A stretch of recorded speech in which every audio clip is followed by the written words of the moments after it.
Tested by dominant defenses and woeful weather, the Patriots find themselves one win away from lifting a league record 7th Lombardi trophy. However, the last hurdle will be the greatest, as they take on a formidable foe and the hardest defense they are yet to face. We broke down Seattle's defense last week, so let's try and design a game plan as if we're Josh McDaniels, building a script for Patriots success. To understand how to attack, we must familiarize ourselves with our opponent's approach to stopping us. The first place to look is a team's defensive coverage chart. This shows us a breakdown of the coverages a team uses by percentage. However, raw numbers alone don't show us their abilities.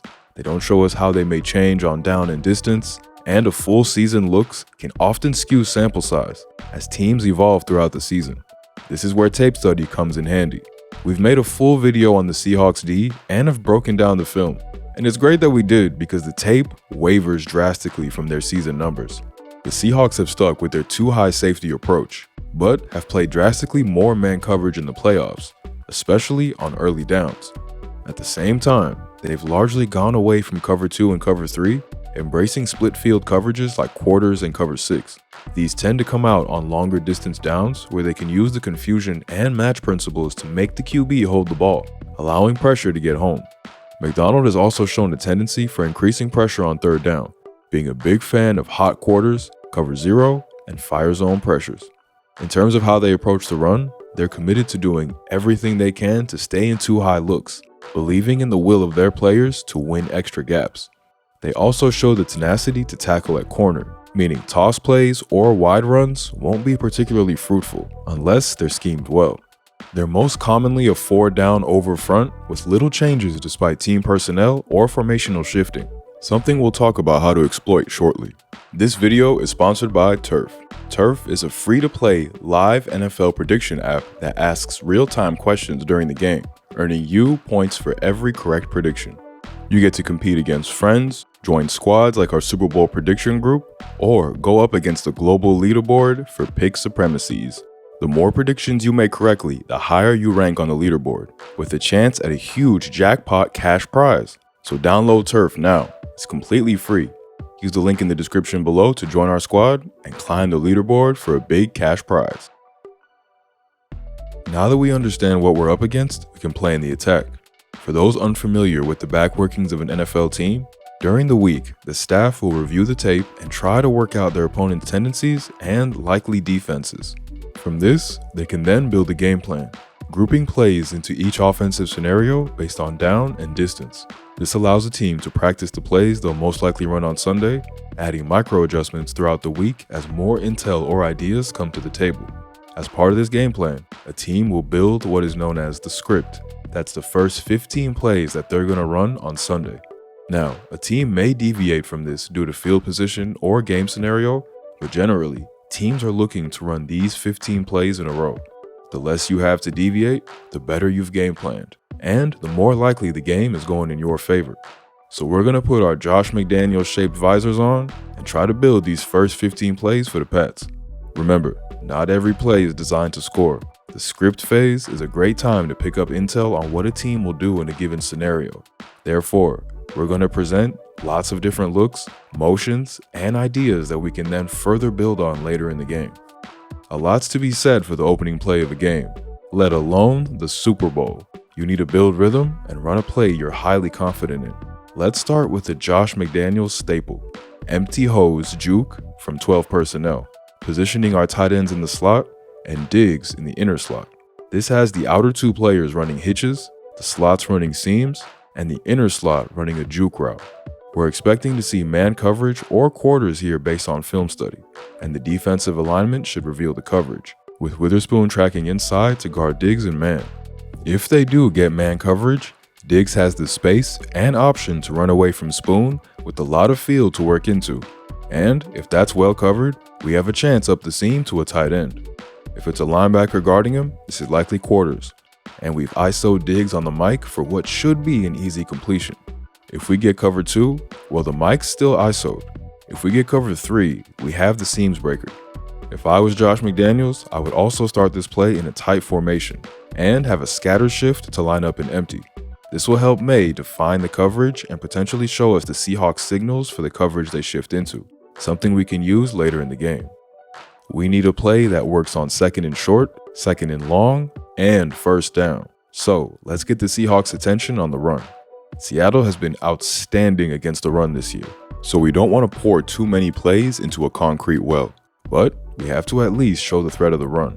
Twins away is a formation that makes run fits really tricky as it introduces man C and D gaps the defense must now account for, without overflowing away from the twin side. This remains especially tricky if the Seahawks remain in their base look, playing too high and a 4-down front. We should be able to get good double teams and create space for Stevenson. Here we need a plan for 3rd and short or 1st down, and one play May has shown to be great at is the spot concept. This aims to high-low the corner to the boundary and then cue off his actions. We'll also add motion to make the defense show intel and the routes harder to read. As this could potentially be a 3rd down play, we need to be ready for the Hawks cover 0 look, which would likely corrupt the spot read. So we'll add a kill call, allowing May to get to a 2nd play called in the huddle that can attack 0. The 2nd play needs to work in tandem with the motion. So let's throw a quick wide receiver screen if we do get the 0 look, outflanking them fast with blocking numbers to our advantage. We've got May in rhythm and have chipped away at the Seahawks coverage, so now it's time to take a chunk. One of the best concepts for this, to beat both man and split field, is the dagger concept. The slot runs a clear out, taking any lurking safety with them in either coverage, and then forces the outside corner to keep up with an in-breaking dig. The tight end will then hook up, trying to distract the first level from biting up, and offering a safety valve if everyone does drop deep. Here, we'll make it a pivot route, allowing him to run away from any man coverage. We can also add a solo shot backside for May if he likes the matchup. I think trying to get Pop Douglas on Reek Woolen might be a fluidity mismatch. With the defense expecting us to stay balanced and get back to running the ball, this is a perfect time to use the league's trendy boot flash play. We'll fake the stretch one way, having May boot out the other, setting up a flood concept. We want to try to hit the corner or the crosser, but May also has the flash route, which blocks for 2 seconds before releasing to the flat, the safety valve that is likely to be wide open due to misdirection and blocking. Putting May on the move also allows him to use his legs if nothing is open, and also change how Seattle sends pressure, making sure they're playing contained first before they try to get home. If we've had a successful drive, we should be somewhere around our opponent's 30-yard line, and this is the perfect time to take a shot for 6. This is the perfect scenario for the screen and go, a design I know they have in their playbook. However, I'm taking us back to week 5 and stealing this bit of trickery from Cliff Kingsbury, running a tackle over variety. Seattle will be keen to fly downhill and play feisty in the screen game, and this variety really sells the screen, with the tackle sprinting out to be part of the design, only for McCaffrey to get in behind for the wide open score. Josh McDaniels loves a trick play, and having emptied the clip of his favorites throughout the playoffs, I think this is a good way to get trickery into the opening script. Now, hopefully, we're starting a new drive here, but if not, we need a play that's also going to make the field goal easier or potentially get us the first. We're going to get into a condensed 22 personnel set here to see if we can get Seattle to show their hand and out of too high. Unlike Miami, Seattle are likely to try to spill this concept, but that's okay with me as Stevenson in space should be a plus. However, receivers are going to need to be on their A game blocking wise, so let's make sure Mac Hollins is in at receiver. We're looking for plays that work against both man and split field, and this design they used against the Steelers earlier in the season is a nice idea. The receivers run a pair of posts which offer a shot to the second with the attention taken by the first, but more importantly, they clear out space for the wheel route. Instead of the tight end coming out the backfield, I'm going to put Pop Douglas or Stephon Diggs into the backfield and give them a two-way go, allowing them to break to the boundary if the man covering them keeps dropping off. This play also acts as a high red zone play if we're stuck on the previous drive, much as how the Pats ran it against the Steelers. Getting under center signals run, and we can break tendencies here by running another portion of the playbook, the 3-step quick game. The tackles will cut the ends, giving May better passing windows, and the ball should be out fast enough to not have to worry about the rush. Adding a motion also helps clearer define the read. While we're breaking tendencies and trying to make the defense back up, let's hit them with an Uno reverse and run a draw play from the gun.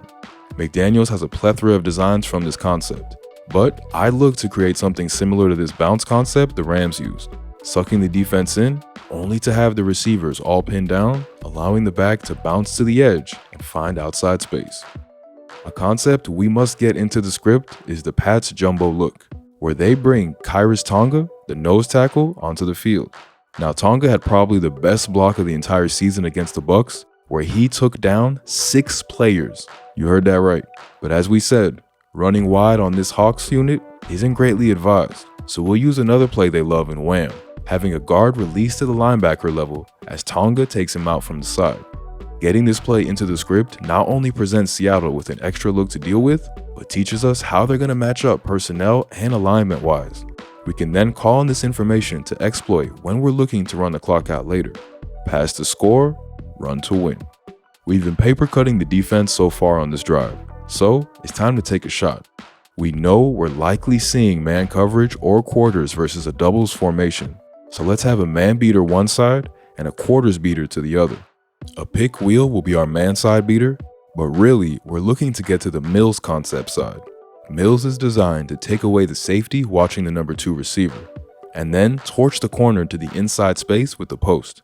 This can also be effective against cover 1. We need a play that works in all scenarios next, and it's time to get back into an empty set and find quick yards spread out.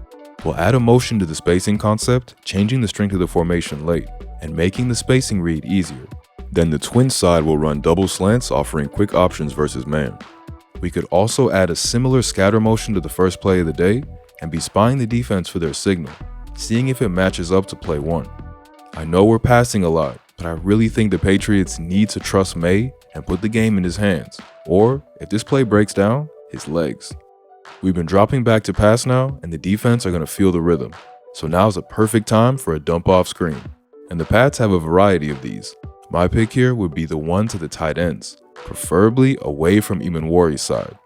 An ace set here would allow May to switch the play side to either tight end. We should now be down in the red zone, and a play that's shown to work against the Seahawks here is mesh traffic. This works similarly to mesh, but we're trying to create a greater wall, with 2 or even 3 players creating traffic for a back to use as he works to the flat. This is in the Pats playbook, and the Seahawks have been caught with it already as they like to stay in man, so this is a good chance to hit for a score. I'd add a cross formation motion into bunch to try to identify the expected man coverage, and if they only bump over, we can give May the opportunity again to kill the play, running a box beating concept instead, the other most likely coverage versus bunch. Of course, all these plays may shift depending on down, distance, or field position, and the game plan will have plays ready if they do need to get off script. But if the Pats could hit these 15 in order, they'll be way ahead of schedule and have built up a lot of intel for how to attack going forward. It's going to be a tough time trying to take on this tormenting ass unit, but the Patriots are in capable hands, led by one of the NFL's greatest play callers and an MVP caliber QB. Only one vote off, y'all. I want to see the Pats put this game on May's shoulders and let him attack the Hawks. If they can force them out of their man coverage, McDaniels and May better be ready to throw the counterpunch and attack those split field coverages. If they can, this game tilts heavily in New England's favor. Look, the evil empire always finds a way, so don't be too shocked if the Patriots leave Santa Clara with yet another Super Bowl ring.